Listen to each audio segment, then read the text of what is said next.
Assalamualaikum warahmatullahi wabarakatuh. Alhamdulillah, sahabat-sahabatku semuanya. Saat ini kita akan melanjutkan dari kajian kita, yaitu mengenal dari i'tiqad kita, yaitu i'tiqad mengenal dari zatnya Allah. Kemarin kita sudah membahas tentang fikih seputar hukum di dalam menjalani syariat-syariat Islam, tentunya melalui firman Allah maupun hadis yang telah dipermudah di dalam kita memahami dengan para alim ulama yang begitu bersungguh-sungguh di dalam mendalami dari hal-hal tersebut.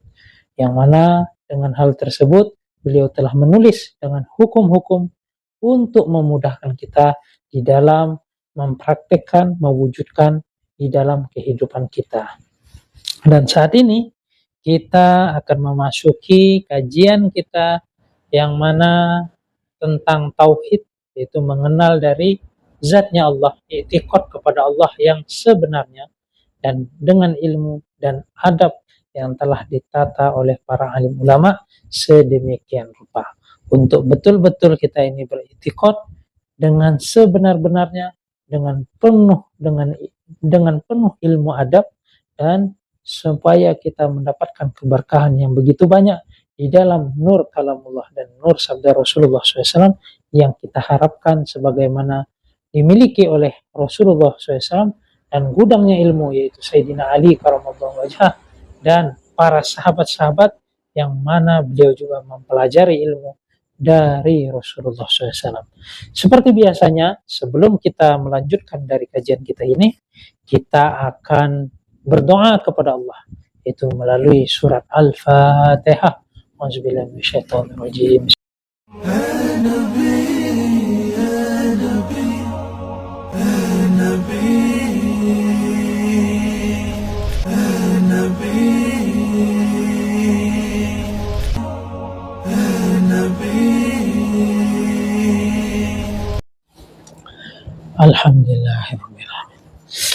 Alhamdulillah, sahabat-sahabatku semuanya, saat ini kita akan mengulang terlebih dahulu, yaitu tentang 4 sifat yang telah kita pelajari di pertemuan sebelumnya.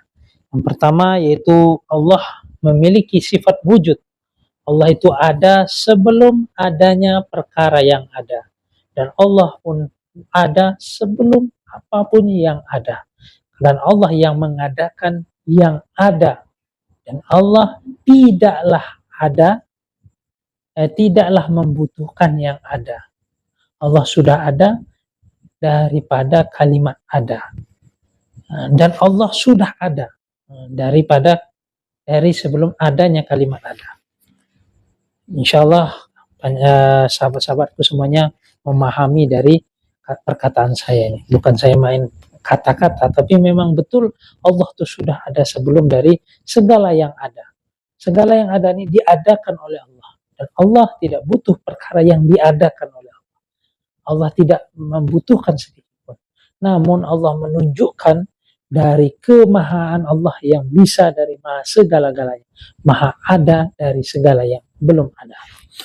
Wallahu a'lam. Begitulah sifat pertama, yaitu wujud. Yang kedua adalah qidam. Dahulu beliau Allah Subhanahu wa taala, zat Allah sudah terdahulu.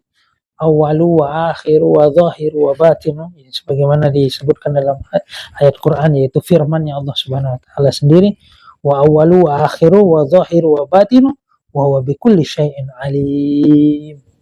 Allah itu sudah ada daripada yang perkara yang awal akhir semua, karena Allah tidak butuh dari hal tersebut. Allah bila kaifin wala misalin, tidak bisa kita serupakan dengan apapun.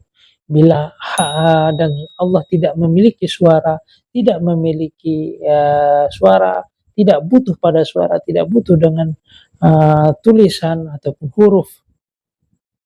Bagaimana untuk mengenal Allah? Laisa kamitslihi syai'. Tidak ada yang bisa kita bayangkan dari zatnya Allah. Begitulah kehati-hatian kita. Jika kita membayangkan demikian, itu tentunya bukanlah zatnya Allah. Karena Allah mukhallafatul lil hawadis, berbeda dari segala makhluk ataupun yang lainnya. Ini harus kita pegang terlebih dahulu, kita mengenal dari sifat Allah. Yang ketiga yaitu baqa, kekal. Allah itu kekal. Nanti seluruh dunia akan binasa, akan hancur, dihancurkan, yaitu pada yaumul kiamah, semuanya akan mati, bahkan malaikat pun seluruhnya merasakan dengan hal itu. Dalam cerita hikayat demikian, dan Allah Subhanahu wa taala yang mewujudkan segala hal tersebut atas kehendak Allah Subhanahu wa taala. Dan begitulah yang tentunya dengan kehati-hatian kita, bahwasanya Allah itu tidak bisa kita bayangkan sedemikian rupa. Jika kita terbayang suatu hal, membayangkan itulah zat Allah, maka itu bukanlah Allah. Karena dengan dalil yang keempat, yaitu ayat yang dalil sifat keempat, yaitu mukhallafatul lil hawadis. Allah ini berbeda dengan makhluknya. Tentunya Allah tidak memiliki tulang, tidak memiliki daging, tidak memiliki sedemikian yang kita bayangkan sebagaimana makhluk, ataupun dengan bentuk yang lain, atau yang tentunya hal tersebut adalah tasbihnya diri kita, penyurapaan kita kepada zat Allah terhadap yang lainnya. Dan itu sungguh di luar batas di dalam keilmuan adab kita meletakkan zat yang mulia, yaitu zatnya Allah Subhanahu wa taala. Sehingga alim ulama menulis karya ini untuk meletakkan diri kita menjadi orang-orang yang betul-betul menjaga adab terhadap zat yang maha agung, yaitu Allah Subhanahu wa taala, dan memiliki tatanan ilmu adab kepada Rasulullah SAW dan para sahabatnya. Yang mana dengan hal demikian kita akan mendapatkan kefahaman ataupun pengertian yang dimiliki oleh mereka, yang mendapatkan dari ilmu-ilmu yang mereka dapatkan yang penuh barokah dengan cara penuh takzim dan adab pula. Dan kita tentunya ingin mendapatkan hal demikian, kita juga perlu mengedepankan sebagaimana mereka mengedepankan dari cara mendapatkan ilmu tersebut.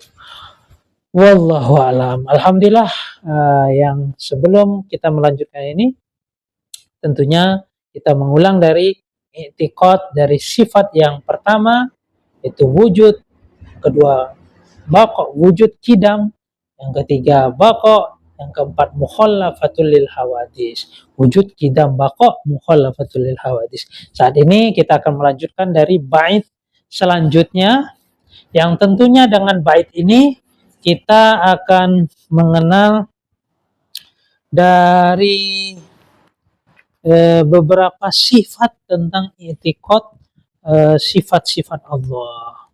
Kurang lebihnya kita akan mengenal dari 5 sampai 10 sifat di dalam satu bait ini. Tentunya kita akan membahas dengan pelan-pelan untuk mudah kita memahami dari cara mengenal zatnya Allah. Bismillahirrahmanirrahim. Wa qaimun ghani wa wahidun wahid. Wa qadim muridun alimun bikulli syai. Wa qaimun, dan maha berdiri sendiri. Wa qaimun, dan maha berdiri sendiri. Ghani, dan maha kaya. Wa wahidun, dan maha esa. Itu maha sendiri, satu, tunggal, sendiri, maha esa. Wahai, dan maha hidup. Qadir, yaitu dengan maha kekuasaan. Qadir, yaitu maha kuasa. Muridun, dan maha berkehendak. Alimun, dan maha mengetahui. Bikulli syai', dengan segala sesuatu.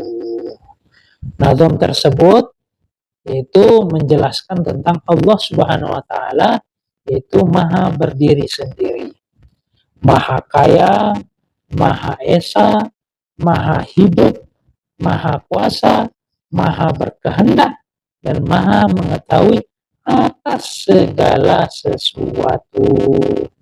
Dari sini Allah, kita perlu memahami Allah itu berdiri dengan sendiri. Itu qiyamuhu binafsihi. Dan Allah Subhanahu wa taala juga Maha Kaya, Maha Esa, wahdaniyah.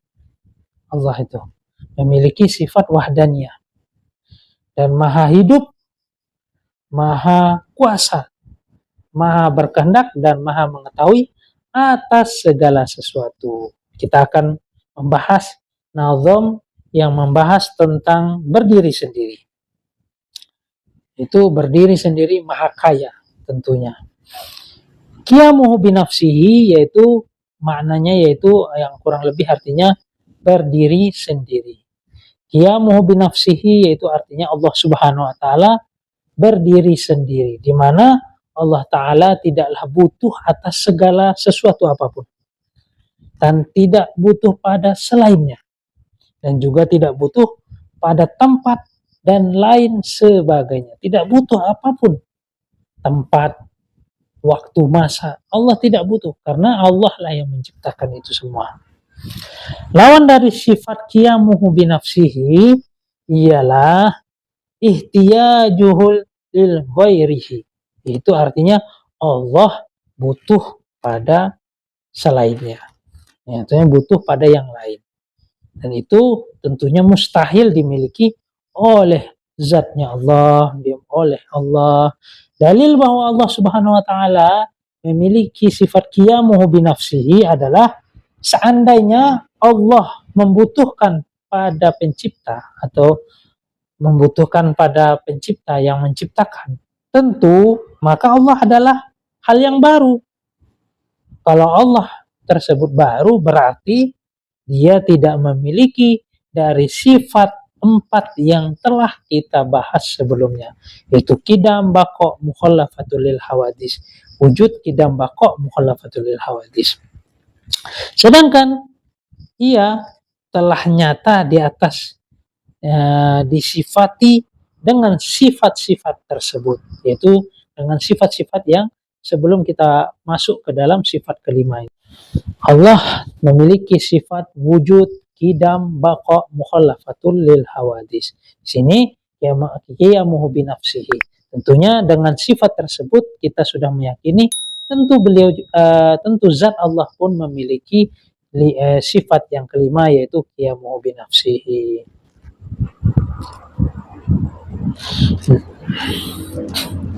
Hal ini menunjukkan bahwa Allah Subhanahu wa taala tidaklah suatu perkara yang baru.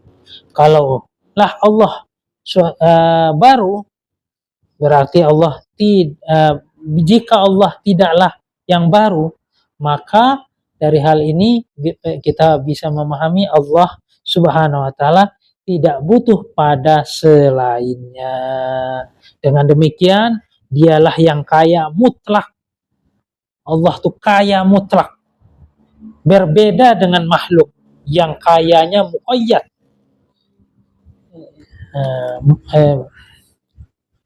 Berbeda dengan makhluk yang kayanya yaitu muqayyad. Maksudnya Allah Subhanahu wa taala adalah kaya yang mutlak, kayanya yaitu muqayyad, tidak membutuhkan dari salah satu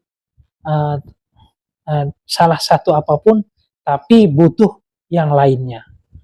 Allah tidak butuh kepada yang lainnya dan tidak butuh dengan hal apapun. Karena Allah lah yang maha kaya mutlak. Karena seluruh kekayaan apapun itu adalah milik Allah, zat Allah yang telah menentukan. Itu adalah suatu hal yang ditentukan juga oleh Allah. Dalam hal ini Allah Subhanahu wa taala telah berfirman, ya ayyuhan nas antumul fuqara ilallah wallahu ghaniyyun hamid. Yang mana artinya kurang lebih, hai manusia, kamulah yang butuh kepada Allah. Kamulah yang butuh kepada Allah. Dan Allah, dialah yang maha kaya, tidak memerlukan sesuatu apapun, lagi maha terpuji. Bahwasanya Allah Subhanahu wa taala menyatakan di sini manusia itu adalah miskin ataupun yang membutuhkan kepada apa yang Allah Subhanahu wa taala memiliki seluruhnya, karena seluruhnya mutlak adalah milik Allah. Sehingga ayat ini sudah menjadikan suatu penjelasan dalil bahwasanya Allah kaya mutlak tanpa ada yang Allah membutuhkan kepada yang lainnya. Karena yang lainnya membutuhkan kepada zat yang maha agung Allah. Karena Allah berdiri sendiri. Allah wujud kidam baqo mukhalafatul lil hawadis. Sampai saat ini qiyamu binafsihi yang kita tentu lagi bahas, yaitu berdiri sendiri. Di dalam firman lain Allah Subhanahu wa taala mengatakan innallaha laghaniyun 'anil alamin. Sesungguhnya Allah benar-benar kaya, tidak memerlukan sesuatu apapun dari alam semesta. Sehingga ulama mengatakan jika seluruh dunia pun tidak mentaati Allah, tidak mau menuruti suatu tatanan yang dimiliki oleh Allah melalui Rasulullah, itu pun tidak mengurangi dari kemahaagungan, kemahabesaran Allah. Dan seluruhnya itu atas kehendak Allah. Karena mutlak semuanya ini yang mengatur Allah. Sehingga bagi seseorang yang betul-betul mengimani itikad ini, dia betul-betul bersandar, berserah hanya kepada Allah karena tidak bisa berbuat apa-apa. Semoga sifat-sifat mulia yang dimiliki oleh para sahabat menjadi santrinya Rasulullah SAW bisa dimiliki oleh kita, sehingga betul-betul menjadi sifatnya seorang hamba. Alhamdulillah kita baru saat ini membahas di dalam bab mengenai dari sifat Allah yang kelima, dan insya Allah di pertemuan berikutnya kita akan menjelaskan tentang sifat ataupun yang wajib bagi Allah yang selanjutnya, yang tentunya di dalam bait ini terdiri dari sifat 5 hingga sifat 10. Alhamdulillah, mungkin jika kalian merasa video ini bermanfaat ataupun banyak kebaikannya, jangan lupa kalian share sebanyak-banyaknya. Dan jangan lupa juga kalian like untuk mendukung video saya, kemudian tekan subscribe untuk mendapatkan notifikasi kajian-kajian saya selanjutnya. Kurang lebihnya saya mohon maaf. Wabillahi taufiq wal hidayah. Assalamualaikum warahmatullahi wabarakatuh. Ya Nabi, ya Nabi, ya Nabi.